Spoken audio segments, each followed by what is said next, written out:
माननीय प्रधानमंत्री श्री पी.वी. नरसिंह राव जी, महामहिम श्री डॉक्टर चन्ना रेड्डी जी, आदरणीय राजयोगिनी दादी प्रकाश मणि जी, आदरणीय दादी जानकी जी, भ्राता के राजू जी, और आज की सभा में हमारे आमंत्रण पर हमारे आदरणीय अतिथि पधारे हुए भ्राता श्री बूटा सिंह जी, श्री हरदेव जोशी जी, श्री वेंकट स्वामी जी, श्री नवल किशोर जी, भ्राता प्रसाद जी तथा स्नेही बहनों और भाइयों,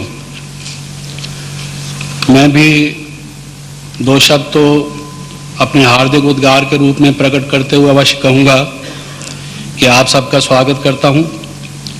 और मैं ऐसा मानता हूँ कि हमारे आदरणीय प्रधानमंत्री जी ने ये निमंत्रण स्वीकार किया और वो यहाँ इस तपोभूमि में पधारे, ईश्वरीय कर्तव्य भूमि पर उन्होंने कदम रखे। इस योग के वाइब्रेशंस में, इस हाल में, ये प्रदर्शित करता है कि किस प्रकार से हार्मनी का जो विषय है, जो इस सम्मेलन का विषय है, कि हमारे समाज में सुसंवादिता कैसे हो, सहस्वरता कैसे हो, मिलजुल के हम कैसे चलें शांति से, सद्भावना से, इस विषय में उनकी विशेष रुचि है। उनका जीवन ही एक मिसाल है कि समाज में जितनी समस्याएं हमारे सामने आती हैं उनको किस प्रकार से वो डायलॉग से, रिकन्सिलिएशन से, एक ह्यूमिलिटी से निपटाने की कोशिश करते हैं। जब से वो प्रधानमंत्री बने हैं तब से भी जो हमने उनकी कार्य प्रणाली को देखा है, सबको साथ ले जाते हुए एक स्वर से वो कार्य करने की पद्धति उनकी है। तो ये एक बहुत अच्छा मौका है और मैं समझता हूँ कि बहनों से उनका विशेष स्नेह है, आध्यात्म में उनकी एक रुचि है। वो एक बहुत हाई इंटेलेक्चुअल और एक स्कॉलर हैं, वो हमारे बीच में पधारे हैं, मुझे बहुत प्रसन्नता है। उसके उद्गार व्यक्त करते हुए मैं ये निवेदन करना चाहता हूँ कि हार्मनी का जो विषय है, आज के पृष्ठभूमिका में जो संसार की हालात हैं, चाहे वो बोस्निया के हों, चाहे सोमाली में हों, चाहे जो फार्मर रशियन रिपब्लिक्स थी उनमें हो, और अभी पूर्व 2 महीनों में हमारे देश में जो कुछ हुआ, उन सब को लेकर मैं समझता हूँ पहले एक समय था जब शीत युद्ध और आणविक अस्त्र शस्त्रों की दौड़ का एक विषय मुख्य माना जाता था, फिर उसके बाद पर्यावरण का, लेकिन उस रियो कॉन्फ्रेंस के बाद अभी लोग इस बात को समझने लगे हैं कि हमारी जो बहुत सारी समस्याएं हैं समाज की, वो मानवीय पारस्परिक संबंधों में विषमता के कारण, वैर विरोध के कारण, वैमनस्य के कारण ही हैं। इसलिए अब सेंटर स्टेज पर ये विषय आ गया है कि हार्मनी कैसे हो हमारे देश में, हम मिलजुल कर कैसे चलें। वरना हम जो कार्य कर रहे हैं, इतने वर्षों में हमने किया है, जो अचीव किया है साइंस से, आध्यात्म से या और साधनों से, उसका सबका मलिया मेट हो सकता है अगर हार्मनी न रहे। परंतु प्रश्न ये है कि हार्मनी के लिए क्या किया जाए। मैं समझता हूँ कि हमें फोकस करने की ज़रूरत है, हमें अपना एक ध्यान केंद्रित करने की आवश्यकता है। इस ईश्वरीय विश्वविद्यालय में परमपिता परमात्मा से, प्रजापिता ब्रह्मा के मुखारविंद से जो हमें शिक्षा मिलती रही है, उसके आधार पर उसका सार व्यक्त करना चाहता हूँ कि हमारे ख्याल में 5 मुख्य नैतिक नियम हैं, मॉरल वैल्यूज़ हैं। आज मॉरल वैल्यूज़ की बात कही जाती है कि वैल्यूज़ का एक क्राइसिस है। वो जो 5 वैल्यूज़ हैं उनमें से सबसे प्रथम स्थान देता हूँ प्रेम और सद्भावना को। और सद्भावना को इसलिए साथ ले रहा हूँ कि अगर किसी से प्रेम आपका नहीं भी है, चलो कोई ऐसा आपसे व्यवहार करता भी है, तो कम से कम सद्भावना या गुडविल तो बनाए रखिए। ये मानवता है, इससे नीचे की स्टेज पर तो व्यक्ति को जाना ही नहीं चाहिए। कोई धर्म, कोई आस्था, कोई विज्ञान, कोई ज्ञान ये नहीं कहता। और उसके बाद दूसरा है जस्टिस, न्याय। और जस्टिस के साथ मैं शामिल करता हूँ फेयर प्ले को। जस्टिस तो एक एंड रिजल्ट है, एक एंड प्रोडक्ट है, लेकिन उसका जो सारा प्रोसेस है वो फेयर प्ले है। अगर कहीं कंपटीशन भी है तो फेयर प्ले को, रूल्स ऑफ द गेम को तो ना छोड़िए। तो जो कार्य हम करते हैं, दूसरे के साथ न्याय कर रहे हैं या लूट खसूट मचा रहे हैं, ये हमारे सामने रहना चाहिए। न्याय के साथ इसलिए मैं औचित्य को शामिल कर रहा हूँ। तीसरा है मनुष्य के प्रति तथा मानवीय अधिकारों के प्रति हमारा सम्मान, ह्यूमन राइट्स, और the dignity of the human individual. और चौथा है सहनशीलता। फिर भी अगर कोई बात होती है तो सहन कीजिए, प्रेम से दूसरे को जीतिए, सद्भावना से जीतिए। एक व्यक्ति को तो सहन करना होगा। एक दफ़ा सहन करने से बहुत सी आगे प्रॉब्लम से बच जाते हैं। महसूस तो ऐसा होता है कि अभी कुछ कर डालना चाहिए, लेकिन सहन करना ही देखा गया है कि एक बहुत बड़ा सद्गुण है। और पांचवा है अहिंसा में दृढ़ आस्था और उसके प्रति प्रतिबद्धता, हमारी कमिटमेंट टू नॉन वायलेंस, कि अगर हमारे कोई डिफरेंसेस भी होंगे, हमारे कोई सेल्फ इंटरेस्ट भी होंगे, हमारे कोई कॉन्फ्लिक्ट्स भी होंगे, तो हम उसको रिजॉल्व करेंगे नॉन वायलेंस से। तो मैं ये निवेदन करना चाहता हूँ, ये बेसिक वैल्यूज़ हैं। और जो दूसरी बहुत सी वैल्यूज़ कही जाती हैं कि हम में स्पिरिट ऑफ रिकन्सिलिएशन हो, कोएग्जिस्टेंस हो, सेक्युलरिज्म हो, डेमोक्रेसी हो, मैं समझता हूँ चूँकि समय की सीमा है इसलिए उनके विस्तार में ना जाते हुए सार में ये कहना चाहता हूँ कि ये वो सब मूल्य इससे उपजते हैं। जब आप मानव राइट्स के प्रति और मानव के व्यक्तित्व के प्रति आप सम्मान करते हैं तो नेचुरली आप उसके धर्म और उसकी आस्था के प्रति भी सम्मान करते हैं। सेक्युलरिज्म का तो ये प्राण है। और फिर अगर आप नॉन वायलेंस से कमिटेड हैं और साथ साथ रूल ऑफ द लॉ में आप बिलीव करते हैं तो बाकी सब बातें कोएग्जिस्टेंस, रिकन्सिलिएशन वगैरह आ जाते हैं। और मैं समझता हूँ कि ये हार्मनी के लिए अति आवश्यक हैं। लेकिन अगर आप इसमें एक और जोड़ना चाहें, गुण तो जितने हों अच्छा है, तो मैं समझता हूँ 6वां जो नैतिक मूल्य है वो इसमें ऐड कर दें तो 6 points of national harmony, international harmony and reconciliation का एक फार्मूला हमारे सामने आ जाता है। वो 6th है concern for the well being of others. जो कुछ आप करते हैं उससे पहले ये देख लीजिए कि इससे दूसरे की फीलिंग्स को इंजरी तो नहीं होगी, उसकी हानि तो नहीं होगी, दूसरे का भला भी सोचिए। सेल्फिशनेस आजकल संसार में सर्वव्यापक है और बहुत सारी समस्याएं हमारी इसीलिए पैदा होती हैं। और अंतर्राष्ट्रीय, राष्ट्रीय, पारिवारिक और हमारे मानवीय संबंधों में एक तालमेल पैदा करने के लिए बहुत ज़रूरी है। महात्मा गांधी भी कहा करते कि जो कार्य आप करते हो, जो नेशनल पॉलिसी फिक्स करते हो, उससे पुअरेस्ट ऑफ द पुअर को, लोएस्ट ऑफ द लो को लाभ होगा या नहीं, ये सामने रखो।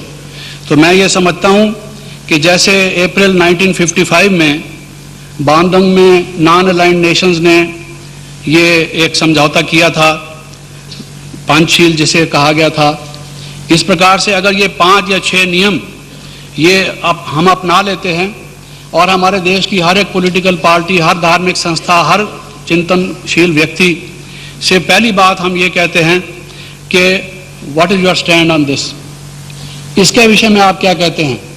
जो भी मामला है वो हम देख लेंगे, बैठ के बात करेंगे, but are you first of all committed to non violence? Do you believe in human rights? Do you want to solve problem with love, with justice? अगर इस प्रकार से हमारे ये 5 शील हमारे नीति के निर्धारित करने वाले हमारे गाइडिंग प्रिंसिपल्स बन जाएं, और खुशी की बात तो यह है कि हमारे प्रधानमंत्री स्वयं उस बांदंग कॉन्फ्रेंस में शामिल थे जिसमें ये पंचशील को अपनाया गया था। तो आज ये एक बहुत अच्छा मौका है, उनकी याद दिला रहा हूँ, मैं ताज़ा कर रहा हूँ। तो अगर ये हमारे सामने हो तो मैं समझता हूँ, लेकिन ये सब तब आएगा जब हम ये समझें कि हम सब भाई भाई हैं। प्रेम का आध्यात्मक जब तक हमारा ओरिएंटेशन नहीं होगा, प्रेम किस आधार पर? प्रेम तो किसी संबंध में होता है कि हम सब उस एक परमपिता परमात्मा की संतान हैं, आपस में भाई भाई हैं, हम सब आत्माएं हैं। हमने एक दूसरे के भलाई करनी है, एक दूसरे की समस्या को हल करना है, कोऑपरेट करना है, ये उसका आधार होगा। जब इस तरह से हम उसको अपनाएंगे तो मैं समझता हूँ कि निश्चय रूप से हम देश में एक नई हवा, नई फिजा, नया माहौल, एक नया वातावरण पैदा करने लगेंगे। समय लगता है हर एक चीज़ में। मैं ये नहीं कहता कि चुटकी बजाएंगे और हो जाएगा, ये कोई जादू का खेल नहीं है। लेकिन हमारे जो बुद्धिजीवी लोग हैं, जो ओपिनियन लीडर्स हैं, अगर पहले पहले वही प्रतिबद्ध हो जाएं इन प्रिंसिपल्स के विषय में तो शुरू हो जाएगी, एक नींव पड़ जाएगी इसकी। और मुझे बहुत खुशी होगी हमारे प्रधानमंत्री जो स्वयं एक नमूना है, जिनकी लाइफ एक एग्जाम्पल है हार्मनी की, अगर वो इसकी बुनियाद डालेंगे, शुरू करेंगे, कार्य प्रणाली तो उनकी है ही ये। तो ये ईश्वरीय विश्वविद्यालय तो उसमें सहयोगी है ही। इसमें मैं समझता हूँ बहुत सी विशेषताएं हैं, लेकिन 7 बातों की ओर मैं आपका ध्यान आकर्षित करना चाहता हूँ। मुझे कहा गया है परिचय देने के लिए, लेकिन उसमें तो समय की ज़रूरत है। पहली बात तो आप ये देखते हैं कि यहाँ पर जो आध्यात्मिक शिक्षा देते हैं परमपिता परमात्मा शिव ने प्रजापिता ब्रह्मा के मुखारविंद से जो ईश्वरी ज्ञान दिखाया, जो योग पद्धति सिखाई, जो नैतिक मूल्य सिखाए, उसकी शिक्षा बहनें देती हैं। ये एक यूनिक इंस्टीट्यूशन है, वर्ल्ड वाइड इंस्टीट्यूशन, जिसका नेटवर्क 60 कंट्री से भी ज़्यादा में स्प्रेड ओवर है, जहाँ माताएं बहनें ये शिक्षा देती हैं। और दूसरा, इसका जो एडमिनिस्ट्रेशन है, डे टू डे जो इसका वर्किंग है, वो भी सारा बहनों के हाथ में। हम भाई लोगों को तो खुशी है कि हम उसमें शामिल हैं। पहली दफ़ा विश्व के इतिहास में ये माताओं को एक रोल मिला है, तो एक गर्व की बात है। हमारे भारतवर्ष में एक ऐसी संस्था है जो इस कार्य को कर रही है।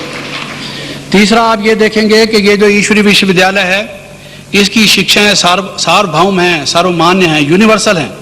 इसलिए हिंदू, मुसलमान, सिख, ईसाई, पारसी, ज्यूज, हर धर्म के लोग बिना किसी मेंटल बैरियर के, साइकोलॉजिकल बैरियर के इसको एक्सेप्ट करते हैं, क्योंकि ये यूनिवर्सल टीचिंग्स हैं। इनके साथ कोई दूसरा किसी कल्ट का टैग नहीं है। और फिर ये यूएन का एक परामर्शक सदस्य है, कंसल्टेटिव मेंबर है, यूनिसेफ का भी और इकोनॉमिक एंड सोशल काउंसिल का भी। और साथ साथ आप देखेंगे कि इसका जो ईश्वरी ज्ञान और योग है, वो केवल आध्यात्मिक तो ही नहीं, बल्कि हर वर्ग, हर व्यवसाय, हर अनुशासन, हर डिसिप्लिन, हर प्रोफेशन के लोगों को उससे एक नई मार्ग दिशा, एक नवीनता, एक नया ज्ञान, क्योंकि एक नया विश्व स्थापन करने के लिए नया ज्ञान चाहिए। हमारे यहाँ बहुत ज्ञान विज्ञान है, लेकिन विश्व हमारा किस तरफ चल रहा है? एक ऐसी नई विचारधारा चाहिए जिससे कि समाज को एक नया मोड़ मिले, वो यहाँ है। और इसके साथ साथ ये ईश्वरी विश्वविद्यालय प्रतिबद्ध है, कमिटेड है नॉन वायलेंस में, पीस में, लव में, यूनिटी में, डिवाइन क्वालिटीज़ में, मेडिटेशन में, जो कि ज़रूरी है। सब तनाव से मुक्त मनुष्य हो जाता है जब मेडिटेशन करता है। तो इन सब के होते हुए प्रधानमंत्री जी उनसे परिचित हैं, तो मैं उनसे निवेदन करूंगा कि वो इस ईश्वरी विश्वविद्यालय की सेवाओं का, देश की सेवा में, ये ईश्वरी विश्वविद्यालय देश की सेवा में समर्पित है। ये नॉन पॉलिटिकल है, अपॉलिटिकल है, इसलिए सभी पॉलिटिकल वर्ग वालों का भी इनसे स्नेह है। तो इसका जिस प्रकार से भी, चाहे वो नेशनल इंटीग्रेशन काउंसिल में, चाहे वो इसको एक इंस्टीट्यूशन ऑफ पीस स्टडीज़ कह के, चाहे वो इसको एक यूनिवर्सिटी फॉर पीस कह के, एक राष्ट्रीय जो एक इंस्टीट्यूशन हो, पीस का कार्य उन्होंने देखा है किस प्रकार से लगभग पिछले 55 वर्षों से भी अधिक समय से चला आ रहा है। तो ये सेवाएं हम समर्पित करते हैं, वो जैसा ठीक समझेंगे इसका सदुपयोग करेंगे। साथ साथ मैं ये कहना चाहूँगा कि क्या ही अच्छा हो, हम होस्ट बनने के लिए तैयार हैं। अगर यहाँ पर एक ऐसा सम्मेलन किया जाए जिसमें राजनीतिक दलों के नेताओं को, धार्मिक जो संस्थान हैं उनके नेताओं को, बुद्धिजीवियों को, मीडिया वालों को, हर वर्ग के लोगों को जिनका समाज में कुछ ओपिनियन है, से है, उनको अगर यहाँ आमंत्रित किया जाए और वो यहाँ पर हम उनका आतिथ्य करेंगे, हमें सेवा का मौका मिलेगा, उनकी मेडिटेशन भी होगी, योग भी होगा, देश में एक नई फिदा होगी, तो हम समझते हैं हम उसमें शामिल होंगे। अगर उस तरह का कोई एक कार्य किया जाए, उस पर वो और हमारे राज्यपाल महोदय विचार करेंगे। अगर ऐसा हो सके तो हम समझते हैं एक नई लहर चलेगी। और ये हमारा अव्यक्त वर्ष है, जिसमें प्रजापिता ब्रह्मा को अव्यक्त हुए ये 25वां वर्ष चल रहा है। हमने इसको ईयर ऑफ हार्मनी के रूप से मनाना शुरू किया है। और अब मैं निवेदन करूंगा अपनी additional administrative head Brahma Kumari आदरणीय दादी जानकी जी को कि वो जो 6 पॉइंट फार्मूला है, वो उसका फ्रेम हमारे आदरणीय प्रधानमंत्री जी को समर्पित करेंगे। प्रधानमंत्री जी से मैं निवेदन करूंगा कि पीछे थोड़ा अगर वो देखें तो शिव बाबा का चित्र है, उनका लाइट, उनका प्रकाश उनके ऊपर है। उनके राइट हैंड साइड पर प्रजापिता ब्रह्मा का चित्र है।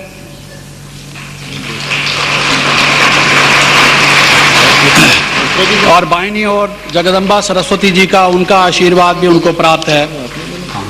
और चूंकि अभी उनसे बात हो रही थी, पंचशील की यादगारें आ रही थी, पंचशील का भी जो फ्रेम है वो मैं उनको समर्पित करना चाहता हूँ।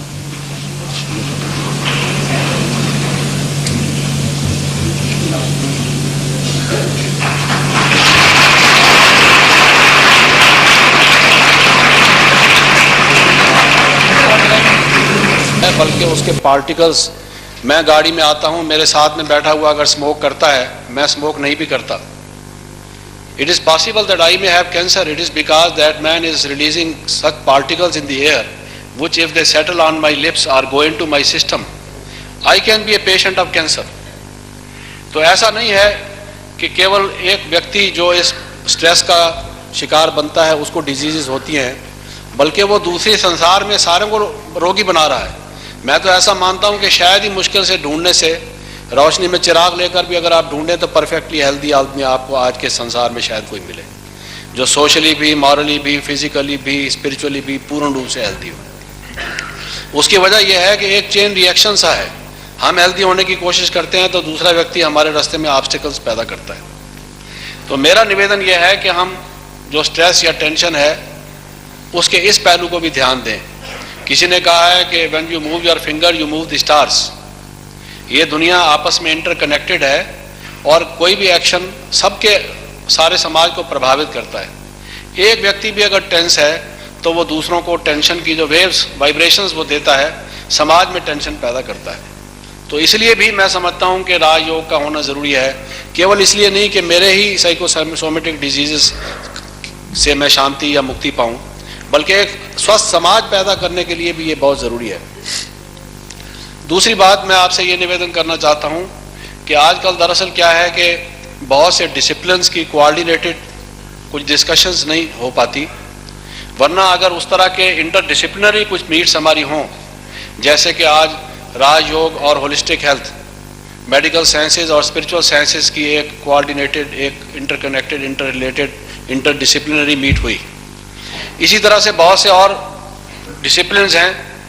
आप जानते हैं कि मेडिकल साइंसेज में आज हिप्नोथेरेपी को भी स्थान दिया जाता है और बहुत से हिप्नोटिस्ट ने जो हिप्नोटिक रिग्रेशन किए हैं उसके आधार पर अब मेडिकल प्रोफेशन वालों को भी ये मानना ही पड़ेगा, इससे वो इनकार नहीं कर सकते, क्योंकि हिप्नोटिक रिग्रेशन से ये पाया गया कि बहुत से लोग अपने पूर्व जन्मों के हालात बताते हैं और एक नहीं कई एक्सपेरिमेंट्स किए गए, वो रिकॉर्ड किए गए। मेडिकल प्रोफेशन के बहुत से लोगों ने रीइंकारनेशन के केस हिस्ट्रीज को इकट्ठा किया, वो भी हमारे सामने है। उन सब को लेकर अगर हम देखते हैं, बल्कि हिप्नोटिकली रिग्रेस करके वो ये जानने की कोशिश करते हैं कि इस व्यक्ति ने कौन सी बातों को रिप्रेस किया जिसकी वजह से इसको डिजीज है।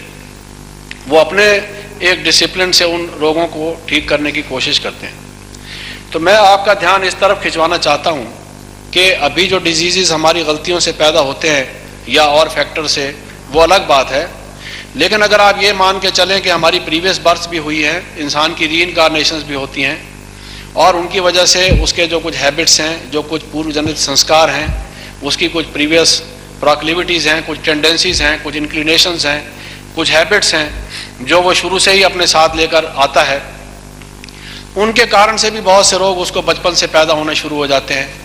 बहुत से रोगों के कारण हमें दिखाई नहीं देते, हम उसको एक जेनेटिक इनहेरिटेंस नाम से कई दफा समझ लेते हैं या हेरिडिटरी डिजीजेस मान लेते हैं, लेकिन बहुत सी डिजीजेस ऐसी भी हैं जो मनुष्य के शुरू से हैबिट्स की वजह से उसमें पैदा होती है। उनको आप ड्रग से कहाँ तक ठीक करेंगे जब तक मनुष्य के संस्कारों को ठीक ना करें। और मुझसे आने वाले वक्ता, पूर्व वक्ता जैसे पर्सनैलिटी ए के बारे में डिस्कस कर रहे थे कि कम्पिटिटिव है, एग्रेसिव है, लाइफ में पुश करना चाहता है, he wants to ride roughshod over others and just wants to push ahead without caring for others, without having any consideration and regard for others. Now, how are you going to cure such kind of persons unless and until there is some kind of a personality transformation of these people?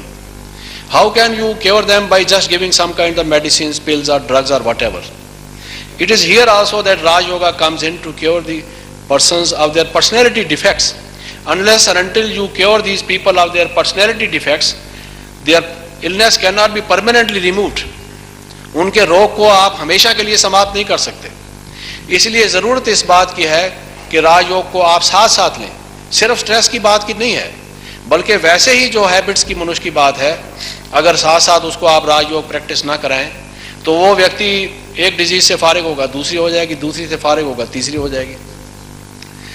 फिर एक बात मैं आपको ये कहना चाहूँगा कि जो जीवन हम जी रहे हैं, मैंने वो जीवन भी जिया और जब मैं राजयोग में आया वो जीवन भी मैं जी रहा हूँ और मैं देखता हूँ कि रात दिन का अंतर है।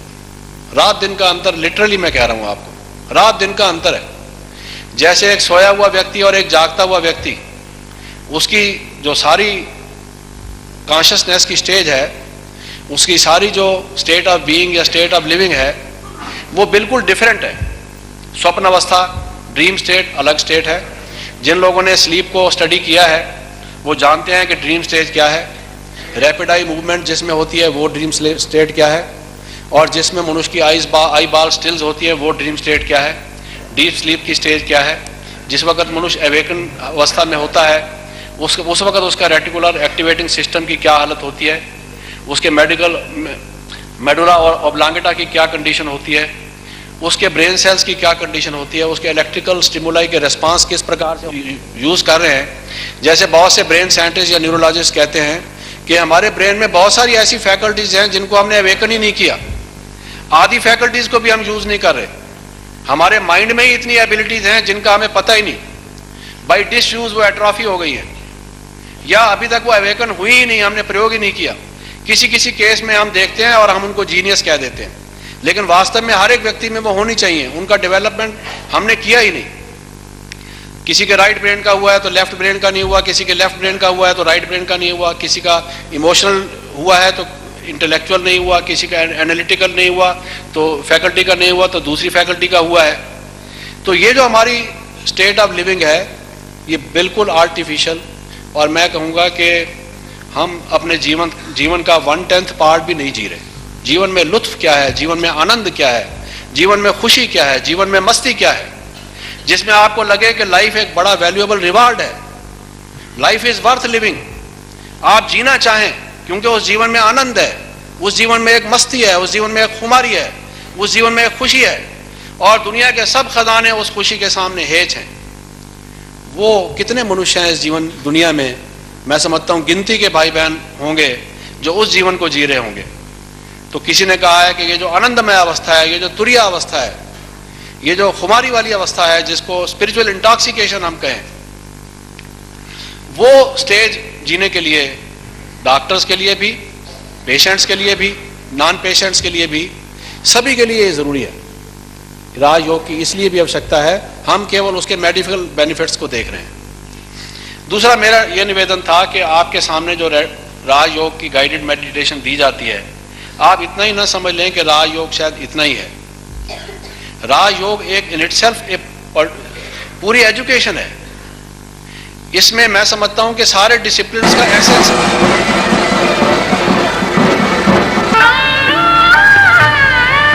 राष्ट्रपति महोदय के साथ आपके परिवार के अन्य सदस्य और आपके साथ आए हुए सभी ऑफिसर्स का भी हम हार्दिक स्वागत करते हैं। अब मैं ब्रह्मा कुमार जगदीश चंद्र जी, जो हमारे इस ईश्वरी विश्वविद्यालय के सीनियर मोस्ट भाई हैं, जिन्होंने 30 साल से अपना जीवन ईश्वरी सेवा में समर्पित किया हुआ है, लगभग 200 बुक्स तथा ब्रोशूर्स आपने लिखे हैं, 2-3 बार विदेशों में विश्व सेवा के लिए आप चक्कर लगा कर आए हैं, और भारत में भी आपने कोने कोने में जाकर ये ईश्वरी संदेश पहुंचाया है। आप ब्रह्मा कुमारी ईश्वरी विश्वविद्यालय के भाई बहनें अपने दिल में कौन सा गीत गा रहे हैं, उनके दिल में क्या इस समय उमंग है, वो आप अपने स्वागत प्रवचन के द्वारा प्रस्तुत करेंगे और अभिनंदन पत्र पेश करेंगे। भ्राता जगदीश चंद्र।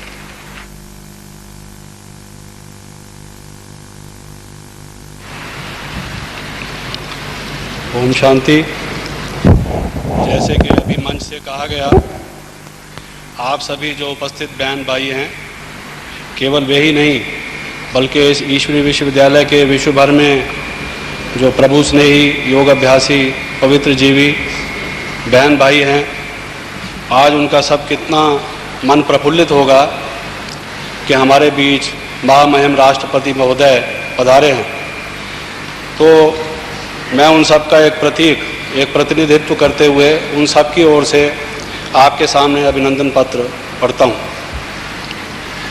परमपिता परमात्मा के असीम स्नेही एवं स्वतंत्र विशाल भारत की जन आकांक्षाओं के एकमात्र स्रोत विश्व बंधु ज्ञानी जय सिंह जी,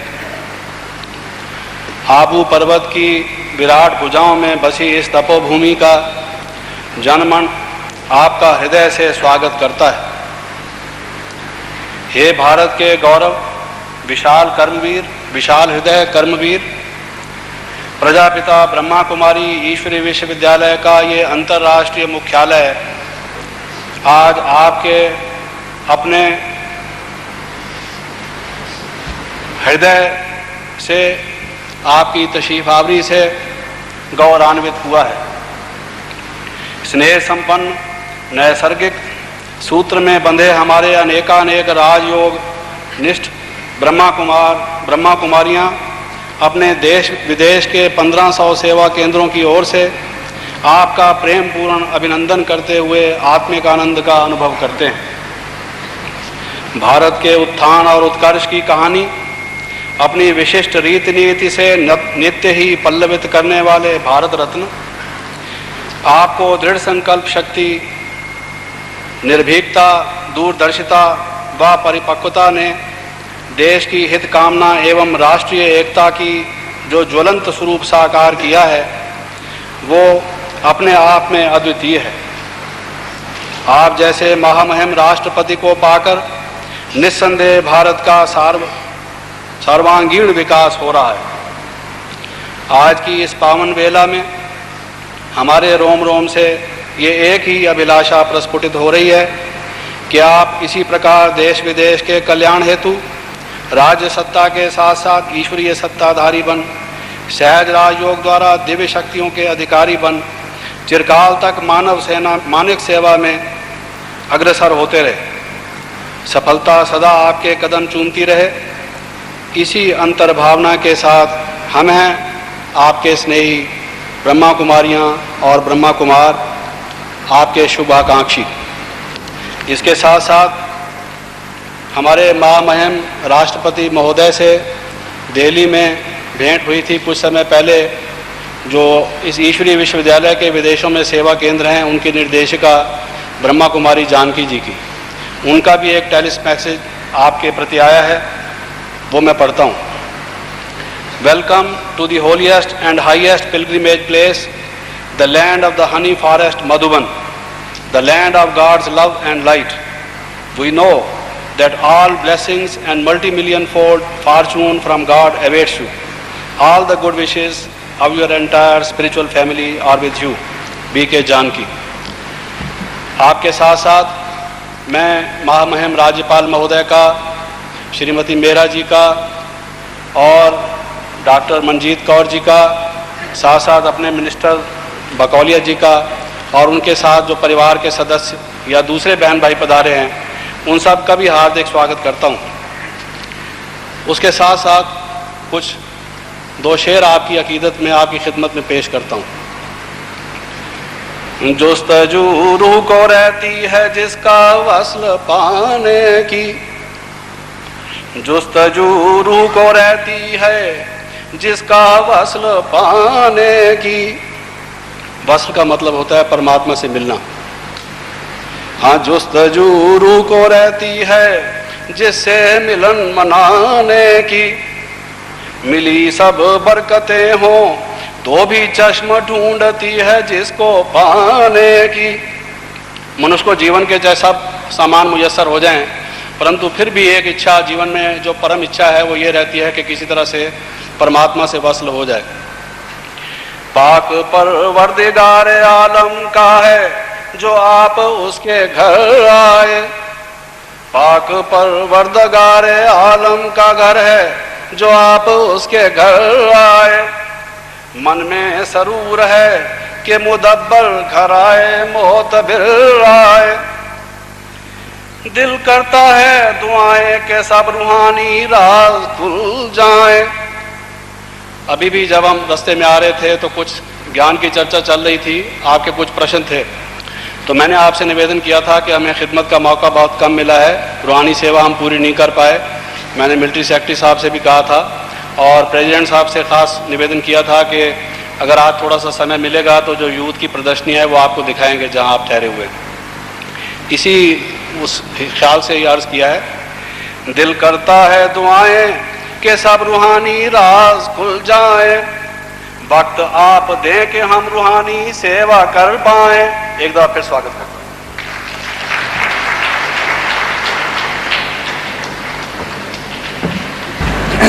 मुख्य अतिथि महोदय और माननीय वक्तागण, मेरी बहनों और भाई, मुझे कहा गया है कि मैं कुछ आध्यात्म चर्चा आज इस सभा में करूं और थोड़ी देर पहले मुझे निर्देश मिला था कि मैं शहर राजयोग के विषय में, जो कि ईश्वरीय विश्वविद्यालय का एक मुख्य विषय है, उस पर कुछ अपने अनुभव की भूमिका में थोड़े से समय में कुछ भाव आपके सामने रखूँ।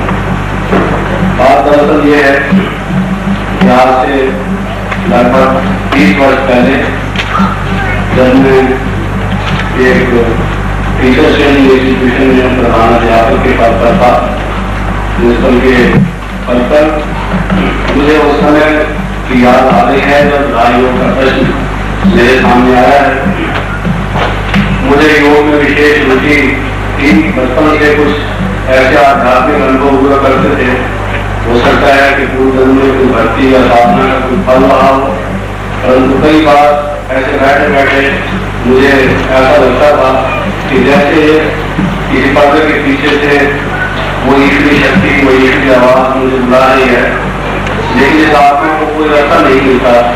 और वो ईश्वरी शक्ति, वो परमपिता परमात्मा जिसे सब ज्योति स्वरूप कहते हैं, वो मेरे भीतरी शक्तियों के सामने आता नहीं है।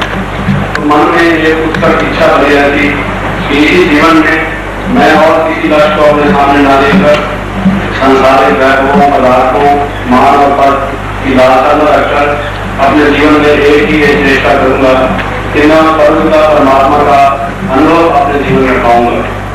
उसी लक्ष्य को लेकर मनोबल से मैं चलता रहा। उससे लेकर मैंने दार्शनिक ग्रंथों का भी अध्ययन किया और साथ साथ योग के जो मूलभूत संस्कृत में ग्रंथ हैं, जैसे आठों प्रदीपिका है या ज्ञान संहिता है या शिव संहिता है या अन्य कुछ शास्त्र हैं, पतंजलि का योग दर्शन है, इन सब का अध्ययन किया और उस पर बहुत सी टीकाएं, भाष्य इत्यादि का भी अध्ययन किया, परंतु वो इच्छा भी पूरी नहीं हुई। और आप इस बात को समझ सकते हैं कि योग को एक प्रैक्टिकल विषय है, एक करने की और अनुभव करने की बात है, और जो अनुभवी हो, जिसने उस चीज को पाया, वही उसका अनुभव करा सकता है। क्योंकि किसी प्रैक्टिकल का एक आधार जरूर हुआ करती है, लेकिन प्रैक्टिकल तो प्रैक्टिकल अपना स्थान, अपना महत्व रखता है। तो मैं योग भी सीखता रहा कुछ संस्थाओं में जाकर, उससे मुझे कुछ शारीरिक लाभ जरूर हुआ और कुछ जैसे केवल की तरफ झुकाव भी हुआ, परंतु जो चीज मुझे चाहिए थी, जिसकी जरूरत थी, जिस दिलास में मैं था, वो मैं न पा सका। और उसी बात को लेकर मेरा मन कुछ भरा भरा रहता था। जैसे एक बच्चा अपने माता पिता से खो जाता है और उसको ये रहता है कि किस प्रकार से वो माता पिता मुझे मिले। तो मुझे जो योग की इच्छा थी, बहुत से लोग एकाग्रता को प्राप्त करने के लिए योग का अभ्यास करते हैं। कुछ लोग योग की कुछ सिद्धियां, अनुमान, गरिमा इत्यादि जो योग दर्शन में बताई गई है, उनकी लालसा को लेकर योग का अभ्यास करते हैं।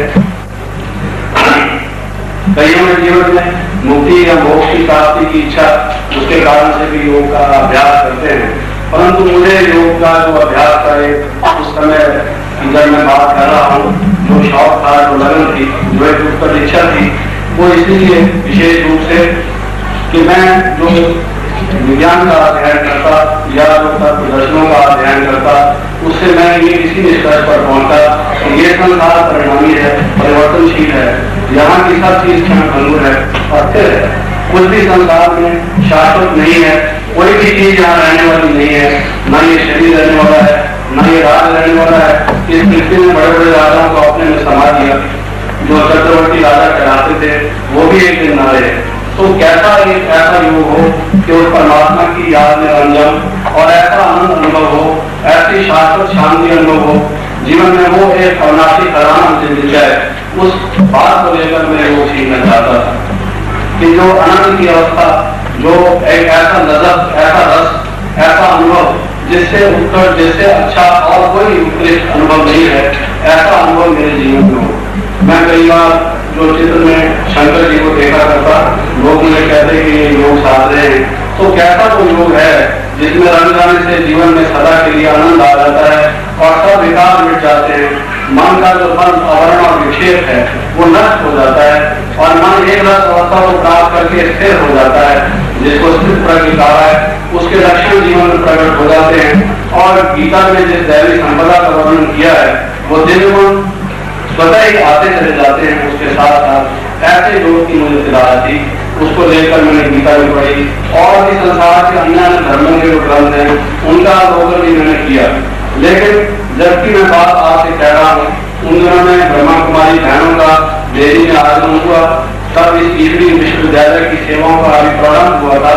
तो थियोसॉफिकल सोसाइटी में दिल्ली में बहनों को आमंत्रण मिला था मेडिटेशन के विषय पर कुछ बोलने और मन को नियंत्रित हम कैसे कर सकते हैं, माइंड कंट्रोल की क्या विधि है, इस पर भी कुछ कहने को। मैं मनोविज्ञान का भी एक विद्यार्थी था।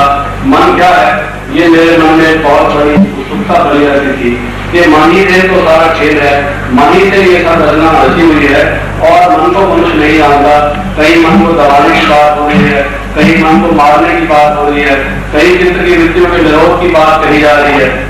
लेकिन ये मन क्या है, ये चित्र क्या है, इसको मैं ठीक इसे जानना चाहता था, अपने भीतर में जाकर झांकना चाहता था कि मेरा जो वास्तविक स्वरूप है, मैं जो हूँ, जैसा हूँ, कौन हूँ और मेरा आत्म क्या है। मैं इस बात के प्रश्न का भी समाधान चाहता हूँ और मैं समझता हूँ कि ये प्रश्न की इच्छा मेरी नहीं थी, केवल मेरी नहीं थी, बल्कि आप जैसे आज जो यहाँ बहन और भाई उपस्थित हैं वो इसी इच्छा को लेकर ही तो आए। ये जितने लोगों के संपर्क में आता हूँ मैं तो देखता हूँ किसी में स्पष्ट रूप से ये विचार जागृत होते हैं, किसी में थोड़े सुषुप्त होते हैं। एक डिग्री का अंतर केवल होता है, लेकिन हर एक के मन में ये इच्छा होती जरूर है। कौन व्यक्ति है संसार में जो ये नहीं चाहता होगा कि उसे स्थायी शांति प्राप्त हो, उसके जीवन में वो परमात्मा को अनुभव करने वाला जो आनंद है वो प्राप्त हो। मेरे ख्याल में ये निरपवाद बात है। हर एक व्यक्ति इस चीज का फायदेमंद है, इस चीज को चाहता है। तो मैं ये बात कह रहा था कि बहनों का जो प्रवचन वहां थियोसॉफिकल सोसाइटी में हुआ, उसको सुनते सुनते पहली बार, उससे पहले मैं प्रवचन सुना करता था, बड़े धुआंधार तकरीरें, बड़े लच्छेदार भाषण, बहुत ही अच्छे रंगीन सुंदर, एक बहुत शब्दों की झंकार में कई प्रवचन सुनने का मुझे मौका मिला, उससे लाभ भी हुआ करता था। लेकिन वो एक पहली बार का मौका मेरे जीवन में ऐसा आया था जब उस प्रवचन को सुनते सुनते मुझे ऐसा लगा कि मैं देह से न्यारा हो गया। जिस चीज की मैं पुरुषार्थ किया करता, गीता में पढ़ा करता कि देह अलग है, तो ये वस्त्र के समान है और आत्मा जब ये शरीर को पुराने वस्त्रों की तरह से छोड़कर चली जाती है, लेकिन वस्त्र से न्यारी आत्मा कहते हैं। उस बात को अनुभव रूप से उस रहस्य को मैंने नहीं जाना। परमात्मा प्रकाश रूप है, वो शांत रूप है, प्रेम रूप है। ये शास्त्रीय रूप से वर्णन मैंने परमात्मा का पढ़ा और सुना था, लेकिन वो अनुभव, वो शांति कैसे होती है, वो प्रेम उसका कैसा है, उस माता पिता का जो संसार की मनुष्यात्मा से विलक्षण प्रेम है, जो एक चुंबक की तरह से मनुष्य को खींच लेता है और जिसका सहारा ढूंढने की हर एक आत्मा चेष्टा करती है। ये मेरे मन में प्रश्न बना पड़ा और मैं जैसे कि आपसे निवेदन कर रहा था, वो पहला एक ऐसा मौका था जब उस प्रवचन को सुनते सुनते मैं उस स्थिति में स्थित हो गया और मैंने अपने रूप से कोई पुरुषार्थ नहीं किया, सिर्फ ये कि मेरी पृष्ठभूमिका बनी हुई थी और उसको दर्शित होकर मैं सुन रहा था। उस सुनते सुनते मुझे ऐसा लगा कि वो जो निराला सुख है, आत्मिक सुख, जिसे अति सुख श्रीमद् भागवत में कहा गया है और अन्य ग्रंथों में अन्य नाम से पुकारा गया है, वो मुझे उसका एक अलग, उसका कुछ अनुभव महसूस हुआ और मैं ऐसा अपने आप को महसूस करने लगा। उस भरी हुई सभा में बैठने के बावजूद भी मेरे आसपास चहल पहल थी, लेकिन मैं ऐसा महसूस करने लगा कि मैं एक प्रकाश के समुद्र में हूँ और बैठे हुए लोग भी मुझे धुंधले धुंधले स्थित उनके दिखाई देते एक प्रकाश में से। लेकिन मैं अपनी वो स्थिति उस समय पाता, मुझे ऐसा लगा कि मुझे योग की शिक्षा अगर मिल सकती है तो यहाँ मिल सकती है। तो बहनों से जब संपर्क किया, मुझे कहा गया कि एक सप्ताह अगर कोर्स किया जाए तो उस चीज को सीखा जा सकता है। वो दिन मैं समझता हूँ मेरे जीवन के स्वर्णिम दिन थे, मेरे सौभाग्य के उत्कर्ष के दिन थे।